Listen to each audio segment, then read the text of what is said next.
नमस्कार दोस्तों, स्वागत है एक नए वीडियो में। हम लोग प्लेटफॉर्म के द्वारा निकाला गया बिहार पुलिस 2025 वॉल्यूम 2 का प्रैक्टिस सेट देख रहे हैं। आज प्रैक्टिस सेट नंबर 4 देखेंगे। तो आइए शुरू करते हैं पहले प्रश्न से बिना समय गवाए हुए। पहला प्रश्न है कि पदार्थ का वह सूक्ष्मतम कण जो रासायनिक अभिक्रिया में भाग ले सकता है यद्यपि यह स्वतंत्र रूप से अस्तित्व में रह भी सकता है और नहीं भी, क्या कहलाता है? और इसका सही आंसर हो जाएगा परमाणु कहलाता है। क्या कहलाता है? परमाणु कहलाता है। परमाणु शब्द जो है ऋषि कनाद ने, क्या है? ऋषि कनाद ने दिया था। ऋषि कनाद ने दिया था। परमाणु किसी भी रासायनिक तत्व की सबसे छोटी इकाई है जो उस तत्व के रासायनिक गुणों को बनाए रखती है। डाल्टन के परमाणु सिद्धांत के अनुसार परमाणु अविभाज्य कण माने जाते थे। डाल्टन के अनुसार जो रासायनिक अभिक्रिया में बनते या नष्ट नहीं होते बल्कि पुनर्व्यवस्थित होते हैं। लेकिन आधुनिक परमाणु सिद्धांत में यह स्पष्ट करता है कि परमाणु का जो है वो 3 कण छोटे छोटे होते हैं। कौन कौन? तो एक प्रोटॉन होते हैं, एक न्यूट्रॉन होते हैं और एक जो है वो इलेक्ट्रॉन होते हैं। क्या है? इलेक्ट्रॉन होते हैं। लेकिन रासायनिक अभिक्रिया में भाग लेने वाले मूल इकाई परमाणु ही है। परमाणु स्वतंत्र रूप से अस्तित्व में रह सकते हैं, जैसे कि उत्कृष्ट गैसों हीलियम, नियॉन, आर्गन आदि के परमाणु। अक्रिय गैसों के अलावा अन्य तत्वों के परमाणु समानतः स्वतंत्र रूप में अस्तित्व में नहीं रहते हैं और अणु या आयन बनाने के लिए अन्य परमाणुओं के साथ जुड़ते हैं। अगले प्रश्न पे आते हैं कि परमाणु के नाभिक में कौन से कण नहीं पाए जाते हैं? परमाणु के नाभिक में कौन से कण नहीं पाए जाते हैं? तो नाभिक में जो है वो पाए जाते हैं कौन कौन? प्रोटॉन और क्या है? न्यूट्रॉन पाए जाते हैं। इलेक्ट्रॉन नहीं पाए जाते। आंसर हमारा हो जाएगा दूसरा के ए, इलेक्ट्रॉन नहीं पाए जाते हैं। परमाणु के नाभिक में प्रोटॉन और न्यूट्रॉन होते हैं, इलेक्ट्रॉन नहीं। परमाणु की संरचना में एक केंद्रीय भाग होता है जिसे नाभिक कहा जाता है और इसके चारों इलेक्ट्रॉन विभिन्न कक्षाओं में जो है वो घूमते रहते हैं। प्रोटॉन धनावेशित कण होते हैं और नाभिक में पाए जाते हैं। प्रत्येक प्रोटॉन पर +1 इकाई का आवेश जो है वो होता है। न्यूट्रॉन उदासीन कण होते हैं, इन पर कोई आवेश नहीं होता है और वो भी नाभिक में पाए जाते हैं। न्यूट्रॉन का द्रव्यमान लगभग प्रोटॉन के द्रव्यमान के जो है वो बराबर होता है। चलिए अगले प्रश्न पे आते हैं। अगला प्रश्न कह रहा है कि निम्नलिखित में कौन सा धोबन सोडा के निर्माण के लिए प्रयुक्त कच्चे पदार्थों के सही समूह को दर्शाता है? और इसका सही आंसर हो जाएगा वो है NaCl, NH3, H2O, CO2। Answer A हो जाएगा। क्या है? ए हो जाएगा।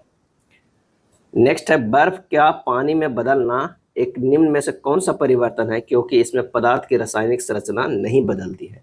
आंसर हो जाएगा ये भौतिक परिवर्तन है। क्या है? भौतिक है। बर्फ का पानी में बदलना एक भौतिक परिवर्तन है क्योंकि इसमें पदार्थ की रासायनिक संरचना नहीं बदलती है।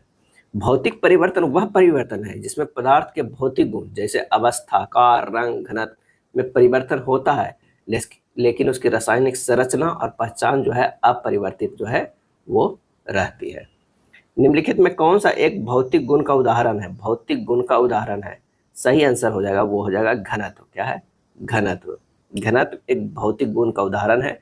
भौतिक गुण वे गुण होते हैं जिन्हें पदार्थ के रासायनिक पहचान को बदले बिना मापा या देखा जा सकता है। और घनत्व जिसे डेंसिटी कहते हैं किसी पदार्थ के प्रति इकाई आयतन में निहित द्रव्यमान का माप है। घनत्व बराबर फॉर्मूला क्या होता है? तो घनत्व बराबर होता है द्रव्यमान, द्रव्यमान बटा क्या होता है? आयतन होता है। क्या है? द्रव्यमान बटा आयतन होता है। यह एक भौतिक गुण है क्योंकि घनत्व को मापने के लिए पदार्थ के किसी नए पदार्थ में बदलने की आवश्यकता नहीं होती है। दाब की एसआई इकाई क्या है? दाब की एसआई इकाई जो है वो है पास्कल। क्या है? पास्कल है। दाब को प्रति इकाई क्षेत्रफल पर लगने वाले अभिलंब बल के रूप में परिभाषित किया जाता है।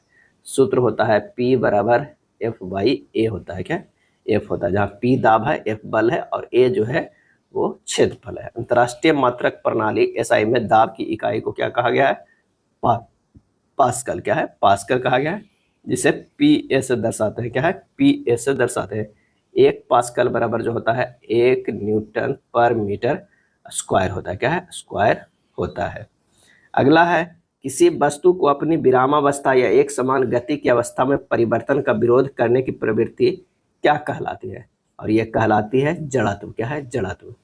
जड़त्व पदार्थ का वह गुण है जिसके कारण कोई भी वस्तु अपनी वर्तमान गति की अवस्था में किसी भी परिवर्तन का विरोध करती है। यदि कोई वस्तु विरामावस्था में है तो वो विरामावस्था में ही बनी रहना चाहती है जब तक कि उस पर कोई बाह्य असंतुलित बल न लगाया गया हो। नेक्स्ट है, जब कोई वस्तु कंपन करती है तो वह खाली स्थान उत्पन्न करती है। क्या उत्पन्न करती है? तो ध्वनि उत्पन्न करती है।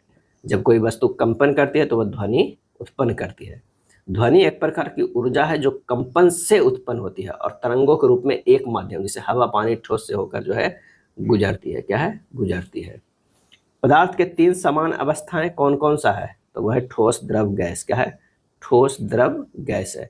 ठोस अवस्था में पदार्थ के कण, अणु, परमाणु, आयन एक दूसरे से बहुत करीब होते हैं और मजबूत अंतर आणविक बलों द्वारा एक निश्चित व्यवस्थित संरचना में बंधे होते हैं। ठोसों के निश्चित आकार और निश्चित आयतन होता है। कण केवल अपनी मध्यम स्थिति के चारों ओर कंपन कर सकते हैं। द्रव अवस्था में कण अभी भी एक दूसरे के करीब होते हैं, लेकिन अंतर आणविक बल ठोस की तुलना में कमजोर होते हैं। क्या है? कमजोर होते हैं। कण जो है एक दूसरे के ऊपर फिसल सकते हैं और गति कर सकते हैं, जिससे द्रव्यों को निश्चित आयतन होता है लेकिन निश्चित आकार नहीं होता है। नेक्स्ट देखते हैं, उत्प्लावन बल किस पर निर्भर करता है? उत्प्लावन बल जो है वो किस पर निर्भर करता है? और इसका सही आंसर जो हो जाएगा ऑप्शन बी, वस्तु के द्वारा विस्थापित तरल के भार के बराबर। उत्प्लावन बल यानी वायंस फोर्स का वो जो है यह क्या है? ऊर्ध्वमुखी बल है जो किसी तरल, द्रव या गैस द्वारा उस तरल में आंशिक या पूर्ण रूप से डूबी हुई वस्तु पर लगाया जाता है, यानी ऊपर की ओर जो लगता है। क्या है? लगता है। यह बल आर्किमिडीज के सिद्धांत द्वारा समझाया गया है। आर्किमिडीज का सिद्धांत क्या कहता है कि किसी वस्तु पर लगने वाला उत्प्लावन बल उस वस्तु द्वारा विस्थापित तरल के भार के बराबर होता है। व्याकरण की दृष्टि से शुद्ध वाक्य की पहचान करें। तो शुद्ध वाक्य क्या है? तो युद्ध के कारण लोग बर्बाद हो गए। युद्ध के कारण लोग बर्बाद हो गए। ऑप्शन सी हो जाएगा। क्या है? सी हो जाएगा। उसमें धीमी स्वर बताया, ये जो है असत्य होगा। उसने जो है वो धीमी स्वर में बताया। क्या है? धीमी स्वर में बताया, ये होगा। उसने कुछ देर से उत्तर दी, ये गलत है। क्या है? उसने कुछ देर में, क्या है? कुछ देर में उत्तर दी, ये जो होगा ये सब सही हो जाएगा। क्या है? सही हो। राम और सीता वन को गई, ये हो जाएगा राम और सीता वन को गए। क्या है? गई नहीं, गए। क्या है? गए, ये हो जाएगा सही। हनुमान की पूंछ में लग न पाई आग, लंका सगरी जल गई, गए निशाचर भाग, उस उक्ति में कौन सा अलंकार है? ये तो इसका सही आंसर जो हो जाएगा वो है अतिशयोक्ति। क्या है? अतिशयोक्ति है। क्या है? अतिशयोक्ति है। नेक्स्ट है, निम्न में से कौन सी कृति रामचंद्र शुक्ल जी की नहीं है? रामचंद्र शुक्ल जी की जो है वो नहीं है। तो कबीर ग्रंथावली। क्या है? कबीर ग्रंथावली। कबीर ग्रंथावली को छोड़कर शेष सभी रामचंद्र शुक्ल जी की कृति है। कबीर ग्रंथावली जो है कबीर दास की रचना है। किसकी रचना है? तो ये रचना है कबीर दास की। क्या है? कबीर दास की रचना है, जिसे श्याम सुंदर दास ने संपादित किया था। यह ग्रंथ कबीर दास के विराट काव्य सर्जना की एक साथ प्रस्तुत करता है। लताओं से आच्छादित रमणीय स्थान, ऊपर दिए गए वाक्यांश के लिए एक शब्द क्या होगा? और इसका सही आंसर होगा बी, निकुंज होगा। क्या है? निकुंज होगा। बरगद का पेड़ बट होगा। आम का बाग अमराई होगा। क्या है? अमराई होगा। चलिए नेक्स्ट देखते हैं, कदाचित संध्या को पानी बरसे, कदाचित संध्या को पानी बरसे, इस वाक्य का काल पहचाने। सही आंसर जो होगा संभाव्य भविष्य काल। संभाव्य जो है भविष्य काल। तिनको का घर, तिनको का घर वाक्यांश के लिए इनमें से उपयुक्त शब्द कौन सा है? और इसका सही आंसर होगा उटज। क्या है? उटज। तिनको का घर के लिए एक शब्द है उटज। तिनको से बने घर को उटज कहते हैं। घड़े से उत्पन्न होने वाले उटज। राजाओं के मकान, प्रसाद, महल, दर्पण, आईना, यह है आरसी। क्या है? आरसी। साखियों। क्या है? साखियां क्या है? साखियां क्या है? और इसका सही आंसर हो जाएगा दोहा छंद। क्या है? दोहा छंद है। 1932 में हस्ताक्षरित पूना समझौता महात्मा गांधी और खालिस्तान के बीच हुआ एक समझौता था, जिसके बाद महात्मा गांधी ने अपना अनशन समाप्त किया था। और ये हुआ किनके साथ था? बी आर अम्बेडकर के साथ हुआ था। क्या था? बी आर अम्बेडकर के साथ हुआ था, जिसे पूना पैक्ट के नाम से भी जो है वो जाना जाता है। पूना समझौता के तहत दलित वर्गों के लिए विधानसभा में सुरक्षित सीटों की संख्या जो है 71 से बढ़ाकर कितना कर दिया गया था? 147 जो है वो कर दिया गया था। निम्नलिखित में कौन सा भारत का सर्वोच्च यानी सबसे ऊंचा बांध है? और इसका सही आंसर हो जाएगा टिहरी बांध, उत्तराखंड। क्या है? टिहरी बांध उत्तराखंड भारत का सर्वोच्च सबसे ऊंचा बांध है। और ये गढ़वाल जिले में भागीरथी और भिलांगना नदी के संगम पर स्थित है। कहाँ पर स्थित है? तो भागीरथी और भिलांगना क्या है? भिलांगना नदी के संगम पर। टिहरी बांध की ऊंचाई कितना है? 261 मीटर और लंबाई की बात करें तो 575 मीटर है। भाखड़ा नागल बांध कहाँ पर है? तो भाखड़ा नागल बांध जो है वो सतलज नदी पर है। क्या है? सतलज नदी पे, सतलज नदी पे है। अगर हीराकुंड बांध है तो महानदी पे, क्या है? महानदी पे। हीराकुंड बांध जो है उड़ीसा में महानदी पे है। और सरदार सरोवर बांध जो है वो क्या है? वो गुजरात राज्य में नर्मदा नदी पर है। किस नदी पे है? नर्मदा नदी पे है सरदार सरोवर बांध। चलिए, निम्नलिखित में कौन सी पर्वत श्रृंखला भारत, पाकिस्तान और चीन तक फैली हुई है? और ये फैली हुई है काराकोरम। क्या है? काराकोरम। काराकोरम एक विशाल पर्वत श्रृंखला है जिसका विस्तार पाकिस्तान, भारत और चीन में क्रमशः गिलगित, बल्चिस्तान, लद्दाख और सिंजी क्षेत्रों तक है। क्या है? क्षेत्रों तक है। यह ट्रांस हिमालय पर्वतमाला का जो है एक हिस्सा है। काराकोरम किर्गिज भाषा का शब्द है जिसका अर्थ है काली भुरभुरी मिट्टी। काली भुरभुरी मिट्टी। SLR उस धनराशि का निर्धारण करती है जिसकी आवश्यकता किसी बैंक को कुछ विशिष्ट प्रतिभूतियों में निवेश करने की होती है, जो मुख्य रूप से केंद्र और राज्य सरकारों द्वारा जारी प्रतिभूतियां होती है। SLR का पूर्ण रूप क्या है? और इसका सही आंसर हो जाएगा 21 के कौन सा हैगा? सी, स्टेटरी लिक्विडिटी रेट। क्या है? 21 का जो होगा ये होगा सी नहीं डी, स्टेटरी लिक्विडिटी रेशियो होता है। क्या होता है? स्टेटरी लिक्विडिटी रेशियो होता है। SLR सर्वाधिक तरलता अनुपात देश के सभी अनुसूचित वाणिज्यिक बैंकों को अपने सकल जमाओं को विशेष हिस्सा है।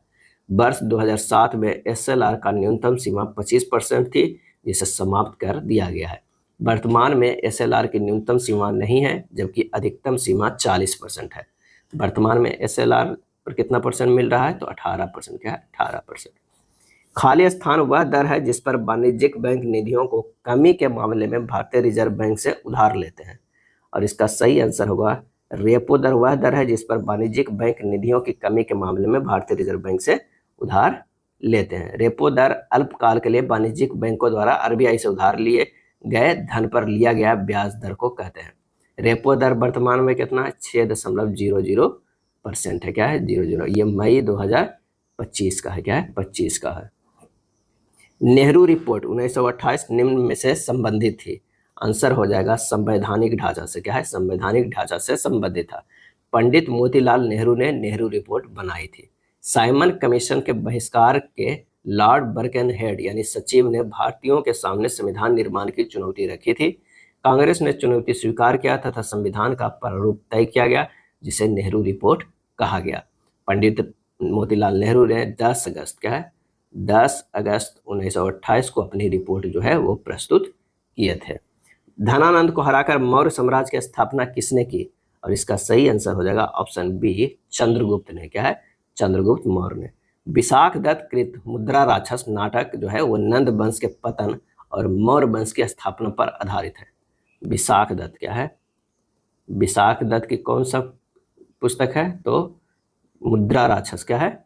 मुद्रा राक्षस। 1942 के भारत छोड़ो 1942 के भारत छोड़ो आंदोलन के वक्त ग्वालियर टैंक मैदान में भारत का राष्ट्रीय ध्वज फहराने वाला व्यक्ति कौन थे? और इसका सही आंसर हो जाएगा अरुणा आसफ अली। क्या है? अरुणा आसफ अली। मातंगिनी हाजरा जो 70 वर्ष से अधिक उम्र में 1942 के भारत छोड़ो आंदोलन में झंडा फहराते समय गोली लगने के कारण मारे गए थे। भारत छोड़ो आंदोलन की घोषणा ग्वालियर टैंक में 8 अगस्त 1942 को गांधी जी द्वारा किया गया था। इस आंदोलन को जन क्रांति, अगस्त क्रांति, भारत छोड़ो आंदोलन आदि के नाम से जाना जाता है और ऑपरेशन इसी में चलाया गया था। Operation 0 hour. क्या है? 0 आवर चलाया गया था। कब? 9 अगस्त। क्या है? उसके एक दिन बाद 9 अगस्त 1942 को। और अधिकांश कांग्रेसी नेताओं को ब्रिटिश सरकार ने बंदी बना लिया था। यूसुफ मेहर अली ने साइमन वापस जाओ और भारत छोड़ो का नारा दिया था। भारत छोड़ो का जो है वो नारा दिया था। 9 अगस्त 1942 को भारत छोड़ो आंदोलन जो है प्रारंभ हुआ था और गांधी जी ने नारा दिए थे करो या मरो। क्या है? करो या मरो। नेक्स्ट है निम्नलिखित में कौन सा जोड़ा सही है? ये बनाना है। तो यहाँ जो हो जाएगा कौन सा सही हो जाएगा? तो रणथंभौर जो है वो राजस्थान में है, ये सही है। क्या है? सही है। सिमलीपाल बिहार में है, ये गलत है। कहाँ है? तो ये जो है वो उड़ीसा में है। क्या है? उड़ीसा में। सिमलीपाल जो है वो उड़ीसा में है। क्या हो जाएगा यहाँ पर? सिमलीपाल जो है कहाँ? उड़ीसा में है, उड़ीसा में है।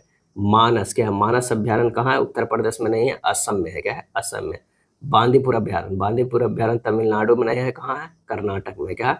कर्नाटक में। एक या और बहुत पूछा जाता है, पेरियार, पेरियार कहाँ है? केरल में। क्या है? केरल में है। क्या है? केरल में है। दूसरी पंचवर्षीय योजना की रूपरेखा किसने तैयार की थी? दूसरी पंचवर्षीय योजना की, और इसका सही आंसर होगा पीसी महालनोबिस। क्या है? पीसी महालनोबिस ने तैयार किया था। दूसरी पंचवर्षीय योजना को नेहरू महालनोबिस मॉडल के नाम से भी जाना जाता है। द्वितीय पंचवर्षीय योजना में प्राथमिकता था भारी उद्योग, चिकित्सा एवं स्वास्थ्य आदि क्षेत्रों को दिया जाता है। क्या है? दिया जाता है। प्रथम पंचवर्षीय योजना में कृषि की सर्वोच्च प्राथमिकता जो है वो दी गई थी, जो हेराल्ड डोमर मॉडल पर आधारित था। क्या? हेराल्ड डोमर मॉडल पे जो है वो आधारित था। चकमा जनजाति, चकमा जनजाति भारत के किस राज्य से संबंधित है? यह संबंधित है असम से है। क्या है? असम से संबंधित है। चकमा शरणार्थी बांग्लादेश से भारत आए थे। चकमा जनजाति पूर्वोत्तर भारत के कई राज्यों में रहते हैं। असम राज्य की और भी जनजातियां हैं, जैसे बोरो, मीरी, कार्बो, रामभा, कछारी, सोनबल, ये सब जो सभी है। अगला प्रश्न है, निम्नलिखित में कौन सी परियोजना चिनाब नदी पर स्थित नहीं है? और इसका सही आंसर हो जाएगा तुलवुल परियोजना। क्या है? तुलवुल परियोजना जो है चिनाब नदी पर स्थित नहीं है। किस नदी पर है? झेलम नदी पर। क्या है? झेलम नदी पर स्थित है। अगला है, रमन ने 12% की एकल छूट के बाद एक मोबाइल फोन के लिए 18,656 का भुगतान किया। यदि रमन को 4% और 8% की क्रमिक छूटें दी जाती तो रमन कितना भुगतान जो है वो करता? तो सबसे पहले तो ये कह रहा है कि 4% और 8% की क्रमिक जो है वो छूट दिया जाता तो रमन कितना भुगतान करता। तो हमें सबसे पहले अंकित मूल्य निकालना होगा। तो अंकित मूल्य जो है वो क्या मान लेते हैं? x मान लेते हैं। और x पे जो है 12% के छूट दिया गया, 88/100 इक्वल टू हो जाएगा 18,656 रुपया पेमेंट किया। x बराबर हो जाएगा 18,656 गुना 100 अब बटा 88। इसे सोल्व करेंगे तो ये हो जाएगा 21,200 रुपये। क्या है? 21,200 रुपये। और इस पर दो लगातार छूट दिया, 4% और 8%, यानी हो गया 21,200 गुना 96, 4% छूट दिया तो, और उसके बाद जो है वो क्या हुआ? 92/100, 8% छूट दिया। बस हल कीजिए, आंसर आ जाएगा 21,200 गुना 96/100 को इसे 100 से 100 काट देते हैं। यहाँ पर इसे इस तरह लिखते हैं, एक स्टेप थोड़ा शॉर्ट कर देते हैं। ये हो जाएगा 21,2 हो गया, अब गुना 96 गुना 92 अब बटा 100 हो जाएगा। तो ये हो जाएगा 18,723.84 हो जाएगा। आंसर हमारा कौन सा हो जाएगा? आंसर ऑप्शन ए हो जाएगा। क्या है? ऑप्शन ए होगा। 68 और 91 के बीच स्थित अभाज्य संख्याओं का औसत क्या हो जाएगा? तो 68 और 91 के बीच अभाज्य संख्या कौन कौन हो गया? एक तो हो गया 71 प्लस 73 प्लस 79 प्लस 83 प्लस 89। ये कितना हो गया? 5 हो गया। और सबको जोड़ेंगे तो ये आ जा रहा है 395। उसमें 5 से भागा दे दीजिए, हो जाएगा 79। तो हमारा आंसर कितना आ जाएगा? 79 आ जाएगा। क्या है? 79।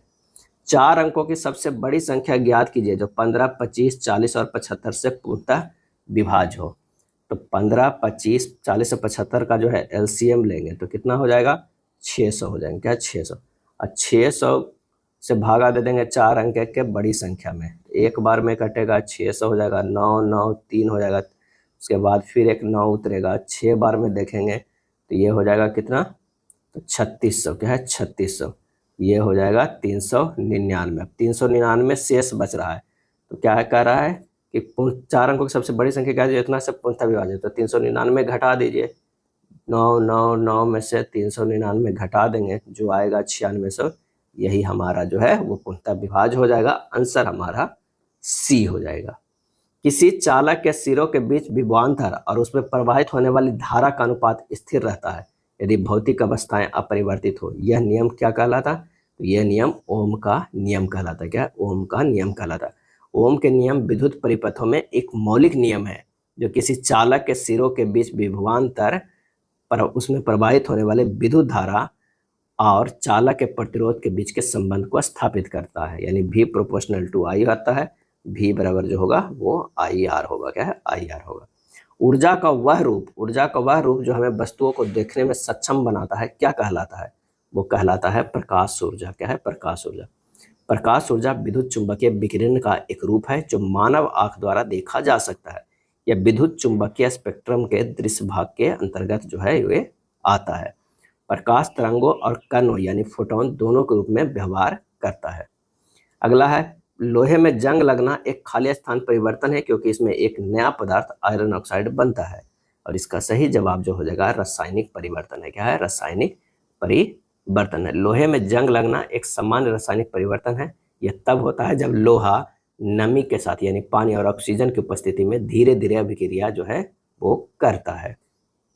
संयोजन अभिक्रिया कॉम्बिनेशन रिएक्शन में क्या होता है? और इसका सही आंसर होगा दो या दो से अधिक अभिकारक मिलकर एक एकल उत्पाद बनाते हैं। क्या? एकल उत्पाद जो है वो बनाते हैं। कौन सा विकल्प सही ढंग से उस पथ को दर्शाता है जो मानव पुरुष जनन प्रणाली में शुक्राणु मुक्त होने पर तय करते हैं? आंसर हो जाएगा B, testis, vas deferens, urethra और उसके बाद जो है वो पेनिस है। क्या है? पेनिस है। टेस्टिस यानी वृषण, वास डिफरेंस, यूरेथ्रा, पेनिस मानव पुरुष जनन प्रणाली से शुक्राणु मुक्त होने का पाथ है।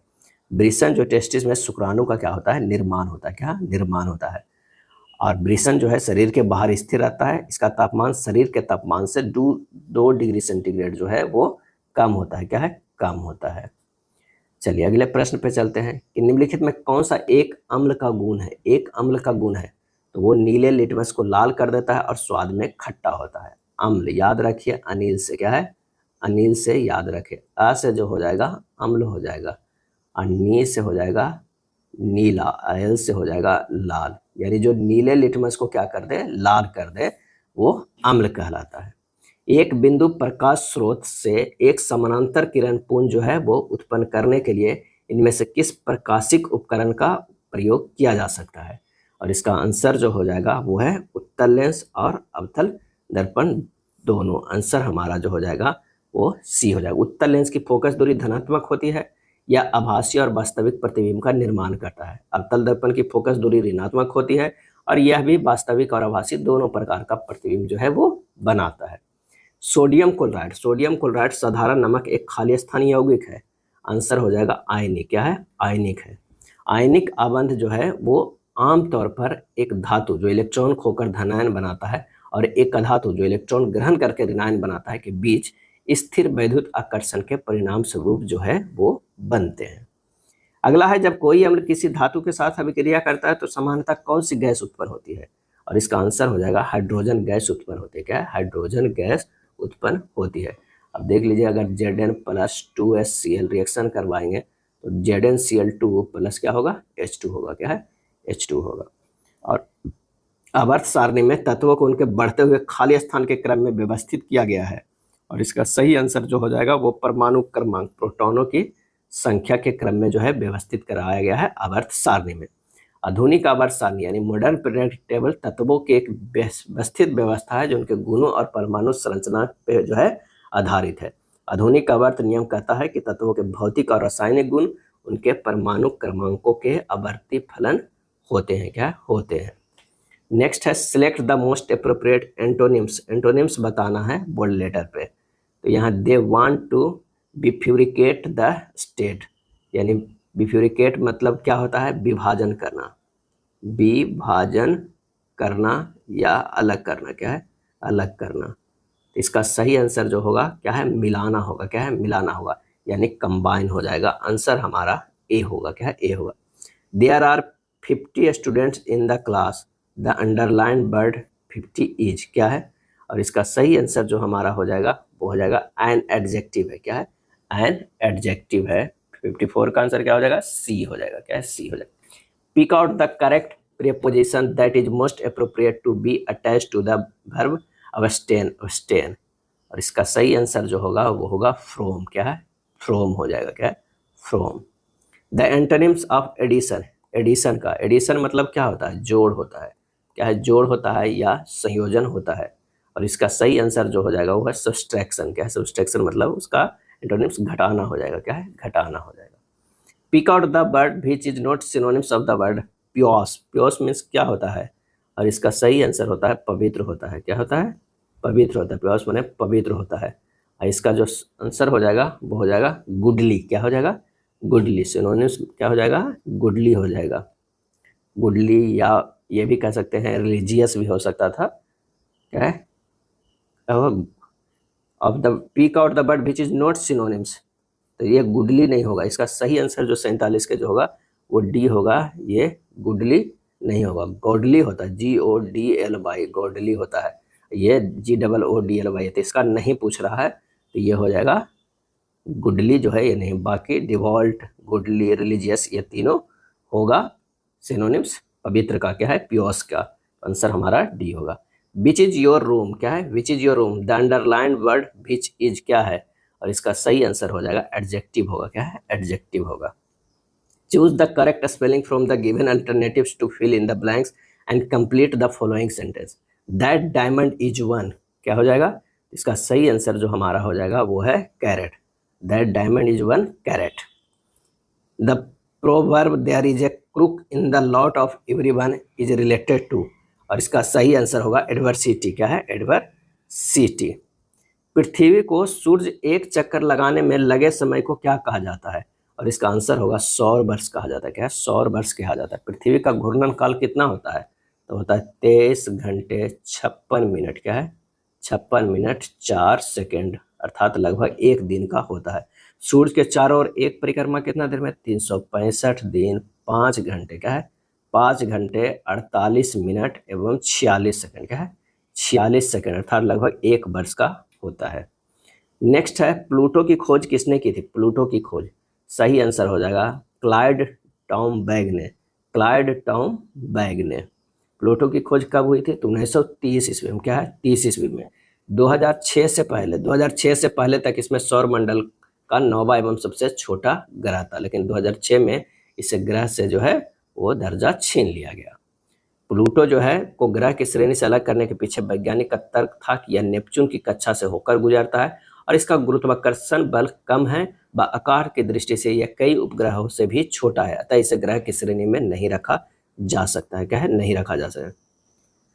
नेक्स्ट है निम्नलिखित में कौन सी नदी गंगा के बाएं तट से मिलती है, गंगा के बाएं तट से जो मिलती है वो हो जाएगा इसमें से डी, कोसी हो जाएगा, क्या है, बाएं तट से कोसी। यमुना, सोन, कर्मनाशा, ये सभी अगर गंगा इधर से बह रही है, अगर ये गंगा है तो जो यमुना मिल रही है वो इधर से मिल रही है, सोन भी इधर से मिल रही है, कर्मनाशा भी इधर से मिल रही है, कोसी जो है वो इधर से मिलती है, क्या, ये जो है वो कोसी मिलती है। आंसर हो जाएगा डी।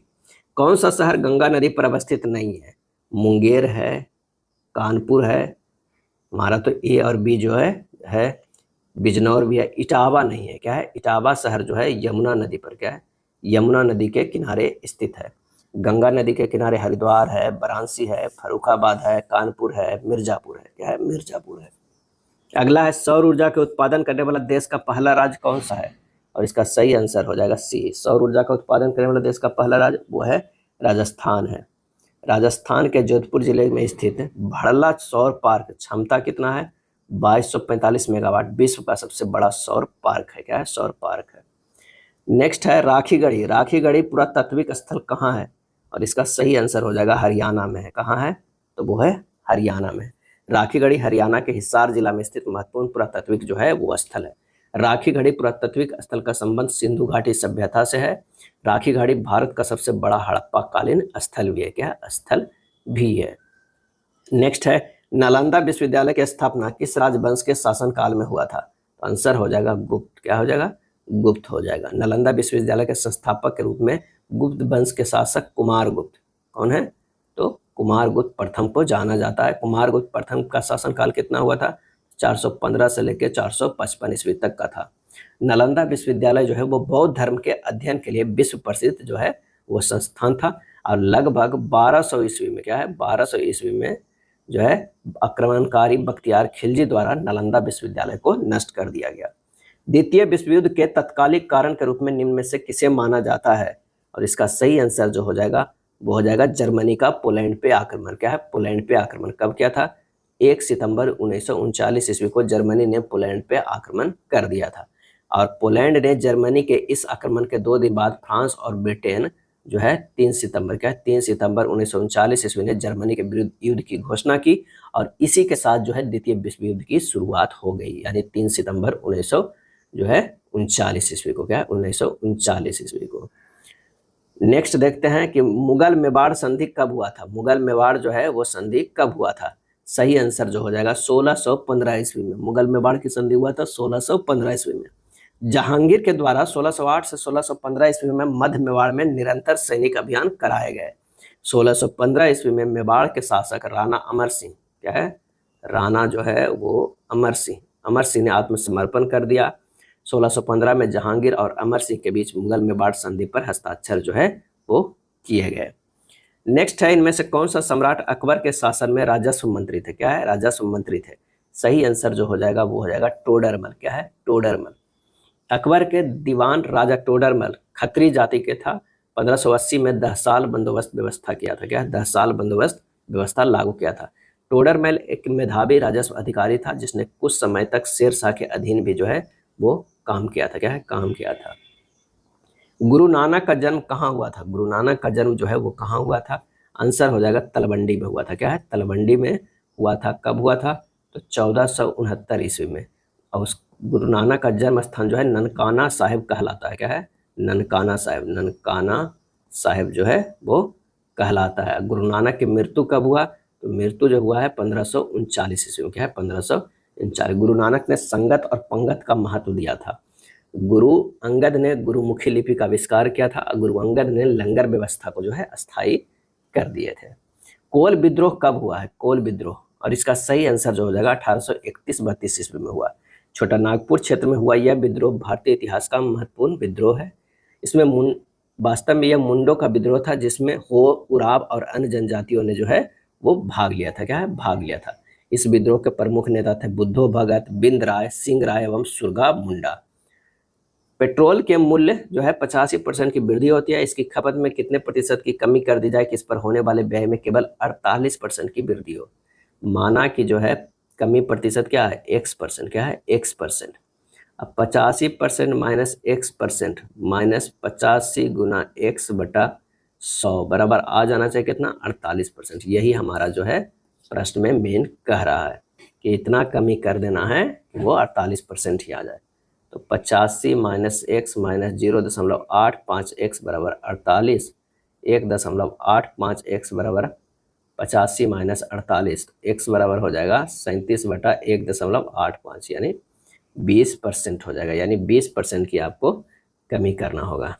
चलिए, एक्स स्क्वायर माइनस 9 बटा एक्स प्लस 3 का मान क्या हो जाएगा। तो इसको लिख सकते हैं 9 को 3 के स्क्वायर, तो ए स्क्वायर माइनस बी स्क्वायर हो गया, x minus 3 into x plus 3 अब बटा एक्स प्लस 3। ये जो है वो कट जाएगा, x माइनस 3 बचेगा। आंसर हमारा बी हो जाएगा। क्या है, बी हो जाएगा। भरण पाइप P अब भरण पाइप Q से 21 गुना तेज है। यदि Q एक टंकी को 110 मिनट में भर सकता है तो दोनों भरण पाइपों को एक साथ खोलने पर टंकी को भरने में कितना समय लगेगा। P जो है भरण पाइप Q से 21 गुना तेज है। ये अगर P जो है 21 इसकी क्षमता है और Q का 1 है। कार्य बराबर क्या होता है, क्षमता गुना समय, यानी 1 गुना 110। Q एक टंकी को 110 मिनट में भर रहा है तो कार्य टोटल कितना आ गया, 110 यूनिट आ गया। क्या, 110 यूनिट। अब दोनों मिलकर कार्य कितना लगेगा, 110 यूनिट को 21 प्लस 1 22, क्या हो जाएगा, 22 हो जाएगा। 22 से भागा दे दीजिए, 5 मिनट में ये भर देगा। आंसर हमारा जो हो जाएगा ए होगा। कोशिका सेल को जीवन की मूलभूत संरचनात्मक और कार्यात्मक इकाई क्यों कहा जाता है, और इसका आंसर हुआ क्योंकि सभी जीवित जीव कोशिकाओं से बने होते हैं और जीवन की सभी आवश्यक क्रियाएं कोशिकाओं के जो है वो भीतर होती है। क्या है, भीतर होती है। किसी 1 सेंटीमीटर लंबी वस्तु को एक 8 सेंटीमीटर फोकस दूरी वाले उत्तल लेंस के मुख्य अक्ष पर 12 सेंटीमीटर की दूरी पर रखा गया है। निर्मित प्रतिबिंब की ऊंचाई जो है वो कितनी होगी। यहाँ पर कह रहा है कि कितना उत्तल लेंस है, उत्तल लेंस में U बराबर जो निगेटिव है जो -12 सेंटीमीटर होगा और F बराबर जो है पॉजिटिव जो कितना +8 centimetre. Lens formula 1/v minus 1/u बराबर 1/f लगा दीजिए। यहाँ से 1/v बराबर हो जाएगा 1/f प्लस 1/u, यानी 1/8 माइनस 1/12 हो जाएगा। माइनस है तो 1/v बराबर 3 माइनस 2/24। तो v बराबर कितना आ गया, 24 सेंटीमीटर आ गया, 24 सेंटीमीटर। अब क्या रहा है कि आवर्धन क्षमता निकालना हो, निर्मित प्रतिबिंब की ऊंचाई होगी, ऊंचाई निकालना होगा। तो m बराबर जो हो जाएगा वो क्या होता है, प्रतिबिंब की दूरी बटा वस्तु की दूरी, ये हो जाएगा 24 बट्टा -12 हो जाएगा। क्या है, मुख्य से 12 सेंटीमीटर की दूरी है, और ये होगा कितना, प्रतिबिंब की ऊंचाई बराबर वस्तु की ऊंचाई होता है HI, और ये 1 हो जाएगा। क्या है, 1 हो जाएगा, क्योंकि किसी इतना सेंटीमीटर लंबी वस्तु के एक दिया हुआ था, हमें यही H1 निकालना है। H1 बराबर जो हो जाएगा -2 सेंटीमीटर हो जाएगा, यानी आंसर हमारा जो हो जाएगा क्या है, ऋणात्मक है, जो यह बताता है कि प्रतिबिंब उल्टा बनेगा, लेकिन प्रतिबिंब की ऊंचाई तो जरूर बताएगा। तो कितना हो जाएगा, 2 सेंटीमीटर। क्या है, 2 सेंटीमीटर, यानी समझ रहे हैं कि यहाँ पर भी निकल गया, और हमारा प्रतिबिंब की दूरी V/U बराबर m होता है ना, V/U बराबर m होता है, अब बराबर होता है H1/H0 होता है, इसी पर हमें लगा के निकाले हैं।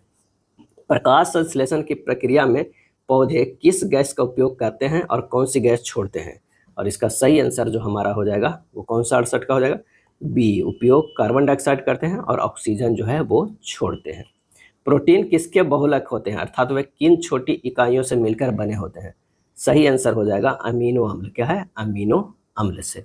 मानव शरीर में भोजन का पाचन मुख्य रूप से कहाँ होता है, जहाँ जटिल खाद्य पदार्थ सरल अवशोषण योग्य रूपों में विभाजित किए जाते हैं, सही आंसर हो जाएगा सी, छोटी आंत में। क्या है, छोटी आंत और अमाशय में। कार्बोहाइड्रेट का मुख्य कार्य शरीर को खाली स्थान प्रदान करता है, और इसका सही आंसर होगा ऊर्जा। क्या है, ऊर्जा प्रदान करता है। क्या, ऊर्जा प्रदान करता है। कार्बोहाइड्रेट शरीर के लिए ऊर्जा का प्राथमिक और सबसे आसानी से उपलब्ध जो है वो स्रोत है।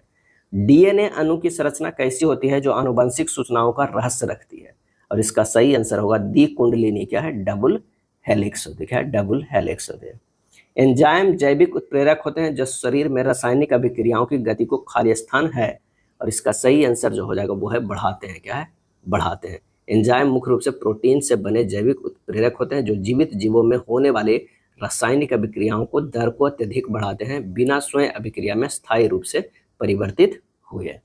कोशिका झिल्ली का मुख्य कार्य क्या है, और इसका सही आंसर जो हो जाएगा वो हो जाएगा बी, कोशिका के अंदर और बाहर पदार्थों की गति को नियंत्रित करना, एक चयनात्मक बाधा के रूप में कार्य करना, यानी बी हो जाएगा। क्या है, बी हो जाएगा।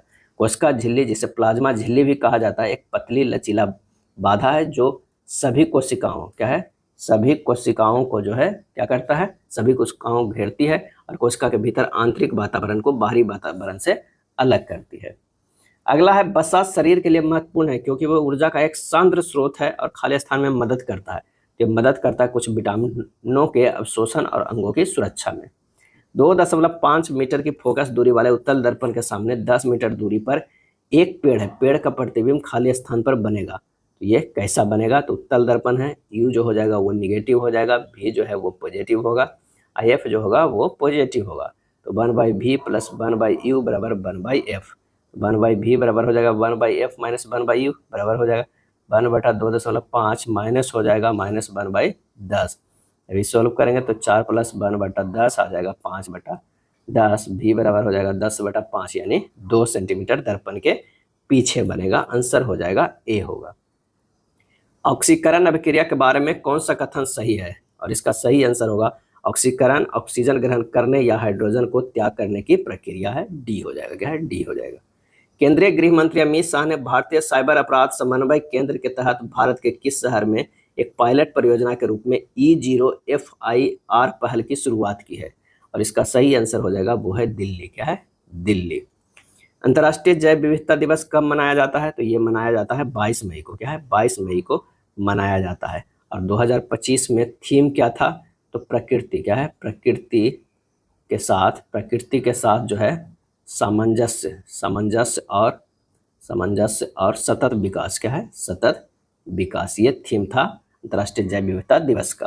भारतीय अंडर-19 क्रिकेट टीम ने इंग्लैंड दौरे के लिए वैभव सूर्यवंशी का चयन हुआ। इनका संबंध किस राज्य से है, तो ये बिहार से है। क्या है, बिहार से। बिहार के समस्तीपुर के युवा बल्लेबाज वैभव सूर्यवंशी का उम्र जो है 15 वर्ष से भी कम है, और IPL 2025 में वो राजस्थान रॉयल्स के लिए खेले थे, और वे IPL में क्रिस गेल के जो 30 गेंद के बाद सबसे तेज शतक लगाने वाले खिलाड़ी हो गए। कितने गेंद पे लगाए थे, तो 35 गेंद पे जो है ये शतक लगाए थे। यूथालिया मलकाना किसकी प्रजाति है जिसे पहली बार अरुणाचल प्रदेश में देखी गई है, और इसका सही आंसर जो हो जाएगा वो हो जाएगा तितली की है। क्या है, तितली की जो है वो प्रजाति है। स्वदेश मित्रन किसने प्रकाशित किया था, स्वदेश मित्रन, आंसर हो जाएगा सुब्रमण्यम अय्यर ने। क्या है, सुब्रमण्यम IN। भारत का प्रथम समाचार पत्र कौन था? ये भी कई बार प्रश्न पूछा गया। बंगाल गजट। क्या है? बंगाल गजट कब प्रकाशित हुआ था? 1780 ईस्वी में। किसके द्वारा जो है? तो वो है जेम्स, क्या है, जेम्स हिस्की द्वारा। क्या है? जेम्स हिक्की के द्वारा निकाला गया था। जेम्स अगस्टस हिक्की के द्वारा निकाला गया था। इसलिए J.A. हिक्की को भारत में समाचार पत्रों को जन्मदाता माना जाता है। और समाचार पत्रों का मुक्तिदाता मैडकॉफ को कहा जाता है। मैडकॉफ को कहा जाता है। हिंदी का प्रथम समाचार पत्र कौन था? तो वो था उदंड मार्तंड। क्या है? उदंड जो है मार्तंड था। महान शहीद भगत सिंह, सुखदेव और राजगुरु की जब फांसी दी गई तब भारत का वायसराय कौन था? और इसका सही आंसर जो हो जाएगा वो है लॉर्ड इरविन था। क्या है? लॉर्ड इरविन था। लॉर्ड इरविन का कार्यकाल 1926 से 1931 तक था। क्या है? 31 तक था। और फांसी दिया गया था 23 मार्च 1931 ईस्वी को। क्या है? 31 ईस्वी को। ये तीनों क्रांतिकारी को फांसी किसके लिए दिया गया था? तो लाहौर केस के लिए। क्या है? लाहौर केस के लिए दिया गया था। द्वितीय विश्व युद्ध में धुरी राष्ट्रों में कौन सा राज्य जो है वो शामिल नहीं था? क्या है? शामिल नहीं था। और इसका सही आंसर जो हो जाएगा सोवियत संघ। क्या है? सोवियत संघ। धुरी राष्ट्र में कौन कौन आता था? तो वो आता था जर्मनी। क्या है? Germany, Italy, Japan. क्या है? जापान आता था। ये सब जो है वो धुरी राष्ट्रों में आता है। और द्वितीय विश्व युद्ध में मित्र राष्ट्रों में जो आता था वो था फ्रांस था, यूके था, USA था और सोवियत संघ था। क्या है? सोवियत संघ था। क्या? सोवियत संघ था। वाइमर संविधान में जर्मनी के संसद को क्या कहा जाता था? और इसमें सही आंसर होगा राइखस्टाग। क्या है? राइखस्टाग कहा जाता था।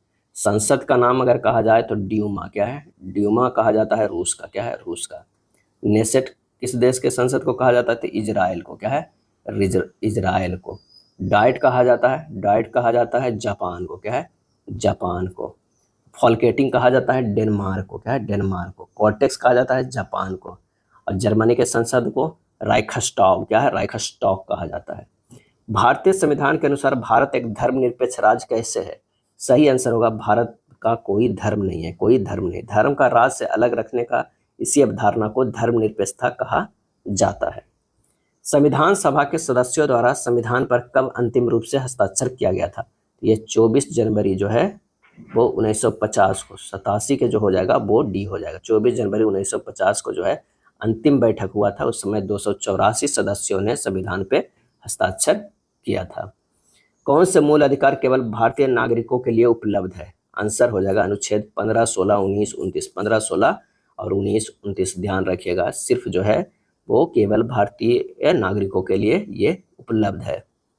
भारत के राष्ट्रपति बनने के लिए न्यूनतम आयु जो होना चाहिए 35 वर्ष होना चाहिए। कितनी होनी चाहिए? 35 वर्ष होनी चाहिए। भारत की राजकोषीय नीति किसके द्वारा प्रतिपादित की जाती है? और इसका सही आंसर होगा वित्त मंत्रालय के द्वारा। क्या है? वित्त मंत्रालय के द्वारा। भारतीय नियोजन के वास्तुकार कौन थे? नियोजन के वास्तुकार कौन थे? तो PC मालनोबिस। PC मालनोबिस थे। भारत में मनरेगा कब लागू किया गया? मनरेगा जो है वो कब लागू किया गया? देख लिया है, नरेगा नहीं है, मनरेगा है। तो मनरेगा जो है अगर कहा जाए, इसमें ऑप्शन नहीं है, लेकिन 2006 में आया था। क्या है? मनरेगा 2006 में लागू किया गया था। अगस्त 2005 में भारतीय संसद ने NREGA, national rural employment guarantee act पारित किया। नरेगा को कब किया गया? नरेगा जो है 2 फरवरी, क्या है, 2 फरवरी 2006 को लागू किया गया। क्या है? लागू किया गया। बाद में इसका नाम जो है वो क्या कर दिया गया? मनरेगा कर दिया गया। मनरेगा कर दिया। कब कर दिया गया? तो 2 अक्टूबर 2009 के, क्या है, 2009 को मनरेगा कर दिया गया। मनरेगा के तहत न्यूनतम जो है 100 दिनों का, क्या है, 100 दिनों के रोजगार की गारंटी प्रतिवर्ष जो है वो दी गई है। अगला है नरसिम्हा कमेटी एक निम्नलिखित में किन सुधारों से संबंधित है? आंसर हो जाएगा बैंकिंग संरचना सुधार से। क्या है? बैंकिंग संरचना सुधार से नरसिम्हन कमेटी। मल्होत्रा कमेटी का संबंध बीमा से है। अगर कुछ कमेटी है मल्होत्रा तो ये जो है वो बीमा से है। क्या है? बीमा से है। आबिद हुसैन, क्या है, आबिद हुसैन, आबिद हुसैन की अगर कमेटी की बात करें तो लघु उद्योग से। क्या है? लघु उद्योग से। ये सब प्रमुख है। चलैया, क्या है, चलैया समिति जो है, चलैया समिति है, तो ये किससे है? तो ये कर सुधार से। क्या है? कर सुधार से। कर सुधार से। एक पूछा जाता है महाजन समिति। क्या है? महाजन समिति। महाजन समिति भी है चीनी उद्योग से। क्या है? चीनी उद्योग से है। विवेक देवराय समिति रेलवे में सुधार से है। क्या है? सुधार से। क्यू के भाई आर का पुत्र पी है, क्यू की पत्नी एस है और एस का पुत्र टी है। पी का टी से क्या संबंध है? ये हमें बताना है। तो आइए देखते हैं क्यू के भाई आर, क्यू के जो हो जाएगा भाई वो आर, क्यू का भाई आर का पुत्र पी है, ये जो हो जाएगा पुत्र क्या है वो पी है। क्यू की पत्नी क्या है, पत्नी हो जाएगा, क्यू की पत्नी एस है, क्यू की पत्नी जो है वो क्या है एस है, क्या है एस है, और एस का पुत्र टी है, इसका जो हो जाएगा पुत्र जो है वो टी है। पी का टी से क्या संबंध है, इसका सही आंसर जो हमारा हो जाएगा पिता के भाई का पुत्र होगा, पिता के भाई का पुत्र। यदि प्लस और माइनस को परस्पर बदल दिया जाए तो एक्स और भाग को परस्पर बदल जाए तो निम्नलिखित समीकरण में प्लस चिन्ह के स्थान पर क्या आएगा, तो ये आ जाएगा 18 गुना 5 माइनस 26 प्लस 45 भाग 5, 16 की जगह आ जाएगा 73। नेक्स्ट है 21 मई 2025 को भारतीय नौसेना में शामिल किए गए प्राचीन जहाज का नाम क्या है, और इसका सही आंसर होगा INSV कौंडिन्य, क्या है INSV कौंडिन्य है। अंतर्राष्ट्रीय बुकर पुरस्कार 2025 से किसे सम्मानित किया गया, तो यह है बानू मुश्ताक को, क्या है बानू मुश्ताक को जो है सम्मानित किया गया। कन्नड़ी भाषा की कहानी संग्रह जो है हार्ट लैम्प, क्या है हार्ट लैम्प यानी हृदय दीप, क्या है हृदय दीप के लिए अंतर्राष्ट्रीय बुकर पुरस्कारों से सम्मानित किया गया है, क्या है किया गया। पहली बार कन्नड़ भाषा में लिखी गई पुस्तक को अंतर्राष्ट्रीय बुकर पुरस्कार प्रदान जो है वो किया गया था।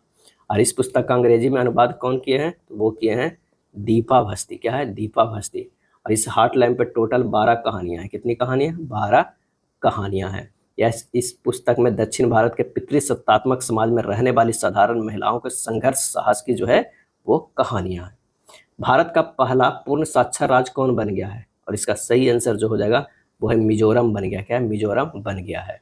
भारत सरकार के शिक्षा मंत्रालय द्वारा परिभाषित 95% से अधिक साक्षरता दर को पूर्ण साक्षरता के समकक्ष जो है वो माना जाता है। और 2011 की जनगणना के अनुसार मिजोरम की साक्षरता दर जो है 91.33% था, और यह साक्षरता दर में तीसरे स्थान पे था, क्या है तीसरे स्थान पे था। सूर्य किरण सैन्य अभ्यास किन देशों के बीच आयोजित किया जाता है, तो इसका सही आंसर जो होगा भारत और नेपाल के बीच जो है सूर्य किरण। अगर कहा जाए हरी माऊ, क्या है हरी माऊ, तो ये किया जाता है भारत और मलेशिया के बीच, क्या है भारत और मलेशिया के बीच। गरुड़ शक्ति अगर पूछ ले, क्या है गरुड़ शक्ति, गरुड़ शक्ति तो भारत प्लस इंडोनेशिया, क्या है इंडोनेशिया, इंडोनेशिया के साथ जो है ये किया जाता है, क्या है किया जाता है। अगर पूछ लिया जाए कौन सा वज्र प्रहार, क्या है वज्र प्रहार, तो वज्र प्रहार जो होता है भारत और अमेरिका के, भारत प्लस अमेरिका, क्या है अमेरिका के है।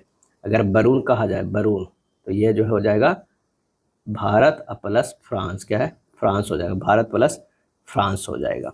नेक्स्ट है विश्व का पहला सुपर कंप्यूटर बनाने के लिए किस देश द्वारा पहला AI उपग्रह प्रक्षेपित किया गया है, और इसका सही आंसर हो जाएगा वो है चीन के द्वारा, किसके द्वारा चीन के द्वारा विश्व का पहला ऑर्बिटल सुपर कंप्यूटर नेटवर्क के निर्माण के लिए 12 AI संचालित उपग्रहों को पृथ्वी की निचली कक्षा में जो है प्रक्षेपित किया गया है, क्या है प्रक्षेपित किया गया है। यह था प्रैक्टिस सेट नंबर 4। अगर वीडियो अच्छा लगा तो लाइक एंड शेयर कर दीजिएगा। धन्यवाद।